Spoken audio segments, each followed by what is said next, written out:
इस वीडियो में हम लोग सॉल्व करेंगे एनसीईआरटी के एक्सरसाइज 9.4 का क्वेश्चन नंबर 14। 11 से लगाए 15 तक के लिए क्या इंस्ट्रक्शन है पढ़िए। For each of the differential equation, यहाँ पर कुछ डिफरेंशियल इक्वेशन दिए गए हैं। Find the particular solution satisfying the given condition. हमको पता लगाना है पर्टिकुलर सॉल्यूशन। देखिए डिफरेंशियल इक्वेशन का मतलब जिसमें डी वाई डी एक्स ये सब दिखे। पर्टिकुलर सॉल्यूशन का मतलब होता है इस d Y by D x को एलिमिनेट करना, गायब करना। और अगर इसको डी वाई डी एक्स को गायब करेंगे तो इंटीग्रेशन की मदद से गायब करेंगे। इंटीग्रेशन करेंगे तो कोई कांस्टेंट ऐड करेंगे। अगर आप उस कांस्टेंट की वैल्यू भी निकाल लें तब इसे कहेंगे पर्टिकुलर सॉल्यूशन। अगर कांस्टेंट की वैल्यू ना निकालें, जो सी ऐड करते हैं, तो उसे कहेंगे जनरल सॉल्यूशन। और अगर सी की वैल्यू भी निकाल लेते हैं तब कहेंगे particular solution. Satisfying the given condition, यहाँ पर कुछ कंडीशन दिया है, इक्वेशन के बाद कंडीशन दिया है। y equal to 0 when x equal to 1, इसका यूज हम करेंगे कांस्टेंट की वैल्यू निकालने में। फिलहाल तो हम डी वाई डी एक्स को एलिमिनेट करेंगे, इसी को कहते हैं डिफरेंशियल इक्वेशन को सॉल्व करना। तो पहले पहचानिए कि ये कैसा डिफरेंशियल इक्वेशन है। देखिए किसी ट्रिग्नोमेट्री के साथ एंगल के रूप में अगर y बाई एक्स है या x बाई वाई है तो वो होगा होमोजीनस डिफरेंशियल इक्वेशन।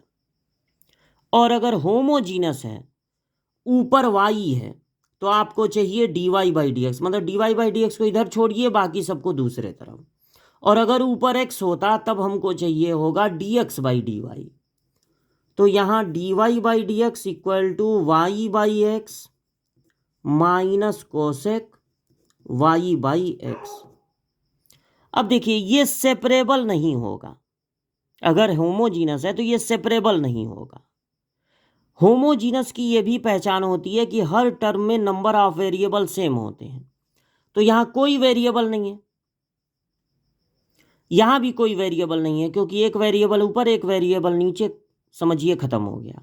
यहाँ भी कोई वेरिएबल नहीं है और ऊपर नीचे वेरिएबल, तो समझिए खत्म। मतलब ये एक देखने का, खत्म हो नहीं रहा है, लेकिन अपने ये अंदाज़ा लगाना कि ये डिफरेंशियल इक्वेशन है कि नहीं। हर टर्म में नंबर ऑफ वेरिएबल सेम रहते हैं। और दूसरी पहचान ये है कि अगर ट्रिग्नोमेट्री के साथ y बाई एक्स है तो ये होमोजीनस होगा। होमोजीनस मतलब डिफरेंशियल इक्वेशन होता है होमोजीनस है। अगर होमोजीनस को गलती से डिफरेंशियल इक्वेशन बोल दिए तो समझ जाइएगा हम होमोजीनस कहना चाहते हैं। होमोजीनस का मतलब है हर जगह नंबर ऑफ वेरिएबल सेम। और यहाँ तो बड़ी पहचान यही है, कोसेक के साथ है y बाई एक्स, तो ये सेपरेबल नहीं होगा। देखिए अगर आप कोशिश करें कि सारा y वाला उठ के डी वाई के पास आ जाए और सारा x वाला डी एक्स के पास, तो ऐसा नहीं हो पाएगा। अब इसको सेपरेबल बनाने के लिए y को पहले लिख दिया जाए, इट इज होमोजीनस।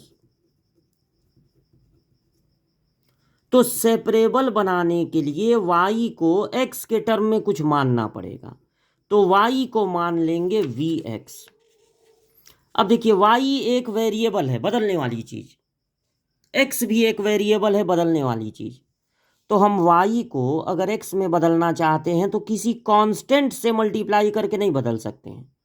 वेरिएबल को दूसरे वेरिएबल में बदलने के लिए एक वेरिएबल से ही मल्टीप्लाई करना पड़ेगा। तो v क्या है? वेरिएबल। अब अगर हम यहाँ से d Y by D x find करें, क्योंकि d Y by D x को भी बदलना पड़ेगा, y को बदलेंगे तो d Y by D x को भी बदलना पड़ेगा।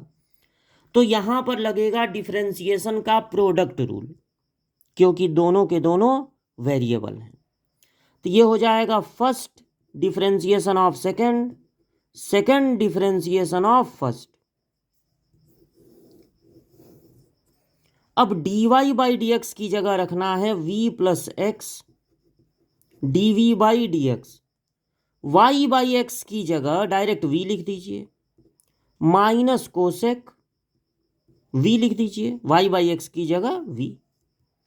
अब ये v देखिए दोनों साइड से प्लस v है, कैंसिल हो गया।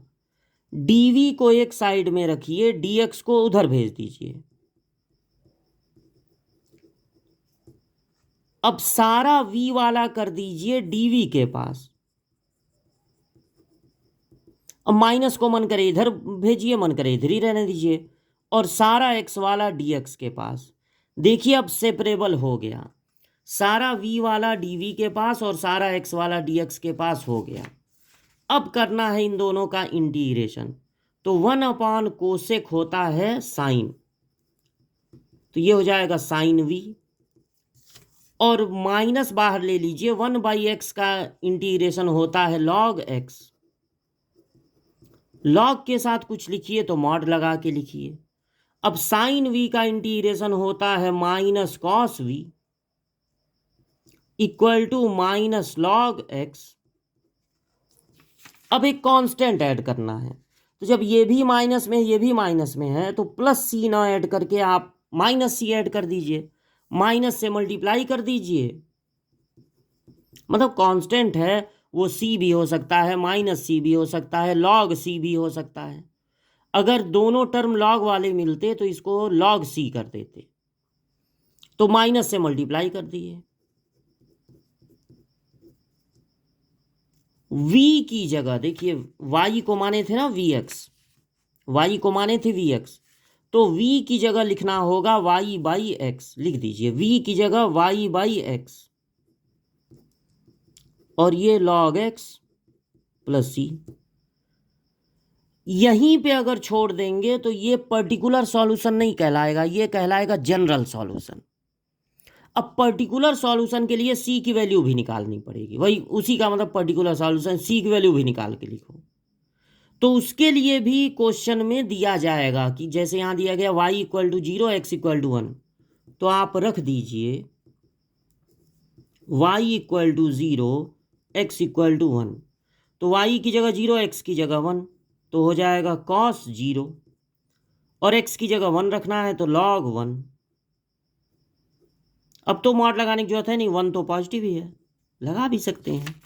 cos 0 की वैल्यू होती है 1, और log 1 की वैल्यू सबको याद रखनी है 0। log 1 की वैल्यू कितनी होती है 0, तो c = हो गया 1। अब ये वैल्यू यहाँ पर रख देंगे, तो c की जगह 1 आ जाएगा, cos y/x = log x plus 1। ये हो गया पर्टिकुलर सॉल्यूशन। आप चाहें तो एक काम और कर सकते हैं, कोई ज़रूरी नहीं है, यहीं छोड़ दीजिएगा। 1 को लिख सकते हैं log e। इंटर में अगर log का कोई बेस नहीं है तो इसका मतलब e होता है, तो log e की वैल्यू 1 होती है। 2 log के बीच में प्लस है तो नंबर्स का मल्टीप्लाई हो जाएगा, तो log ex। ठीक, ये हो गया आंसर, या ये हो गया आंसर। यहीं छोड़ दीजिए या यहाँ तक पहुँचा दीजिए, आपकी मर्जी।